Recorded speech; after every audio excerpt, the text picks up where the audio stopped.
반갑습니다. 87연구소 방송 묵계 이상훈입니다. 요즘 크릴새우 오일에 대한 관심이 매우 뜨겁습니다.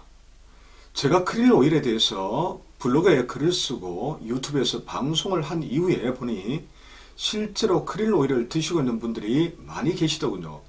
하지만 드시는 분들 중에서 체질에 맞지 않아 부작용이 걱정되는 분들도 있으셨습니다. 혹시라도 본인 체질에 맞지 않으면 효능은 생각할 수도 없습니다.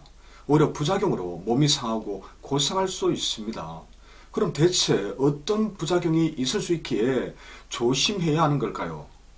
반드시 부작용에 대해서 알고 복용하셔야 합니다. 그러니 지금부터 언급할 방송 내용을 꼭 들어보시기 바랍니다. 새우와 크릴 오일의 일반적인 부작용에 대해서 먼저 살펴보겠습니다. 새우의 효능이 뛰어나고 좋아도 일단 각각류 알레르기가 있는 분들은 곤란합니다. 요산 수치가 높으신 분들도 증상을 악화시킬 수 있으므로 피하시는 것이 좋습니다. 또한 새우는 날 것은 차갑고 열을 가하면 따뜻한 성질로 바뀝니다. 열을 가했을 때 붉은색으로 바뀌는 것은 양적 성질로 바뀌었다는 그런 의미입니다. 그러므로 평소 장이 냉한 분들은 날 것으로 지나치게 많이 섭취하면 장이 더욱 냉해져 피부 질환 등이 생길 수도 있으니 조심하셔야 합니다. 이보다 더욱 중요한 것이 체질 적합도겠죠. 오늘 방송에서 가장 중요한 내용이니 잘 들어보시기 바랍니다.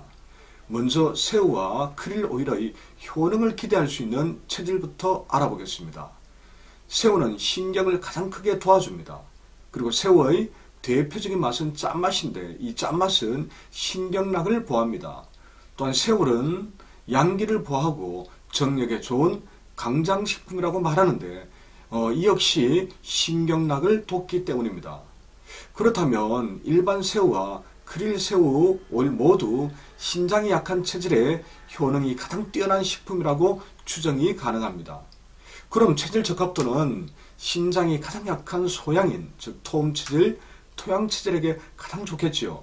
또 소양인 다음으로 새우가 좋은 체질은 신장이 두 번째로 약한 장부인 열태음인 모금체질과 열태양인 금양체질입니다. 만약 소양인, 열태음인, 열태양인 분들이 다이어트에 도움이 되거나 또는 혈액 정화, 정력 강화, 젊음 유지, 뼈 강화 등의 좋은 식품을 섭취하고자 한다면 방금 소개해드린 크릴 새우 오일을 고민해 볼 만합니다.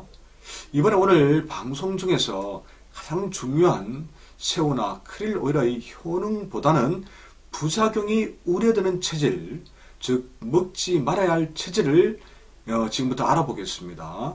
신장이 약한 체질에 크릴 새우 오일의 효능이 좋다면 당연히 신장 기능이 선천적으로 강한 체질인 사람들이 이 새우를 보양식품으로 남용한다면 당연히 부작용이 생길 가능성이 매우 높습니다.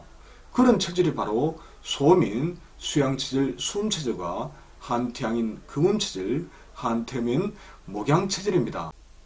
물론 이 체질인 분들도 새우를 음식과 요리로 한 번씩 드시는 것은 별로 걱정할 필요가 없습니다. 하지만 크릴 오일처럼 특정 성분이나 내용물을 추출해서 보양 음식처럼 매일 섭취하는 것은 반드시 부작용을 생각하셔야 합니다.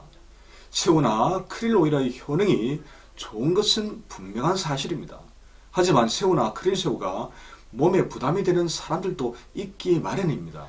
특히 크릴 새우에서 추출해낸 크릴 오일은 새우보다 약성이 더 강하니 체질에 맞지 않으면 부작용의 정도도 더 클 수밖에 없습니다. 그러므로 크릴 오일을 드시려면 반드시 체질을 따져본 후에 복용하셔야 합니다. 늘 말씀을 드리는 이야기지만 체질과 상관없이 누가 먹어도 좋은 식품이나 영양제는 없다는 사실 절대로 잊지 마시고 꼭 기억해 주셨으면 좋겠습니다. 그럼 새우와 크릴 오일에 관한 오늘 방송은 이것으로 마치겠습니다. 다음 방송에서 다시 뵙겠습니다. 오늘 내용이 도움이 되셨다면 공감과 구독 신청 부탁드리겠습니다. 지금까지 87연구소 방송 묵계 이상훈이었습니다. 고맙습니다.